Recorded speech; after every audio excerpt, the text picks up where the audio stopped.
तो कूलिंग करेगा तो घटेगा ही, कूलिंग नहीं करेगा तब।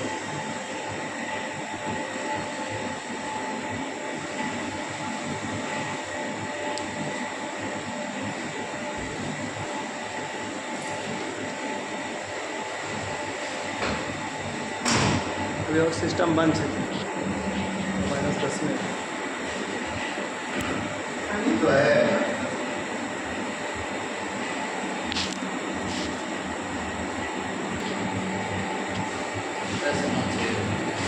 है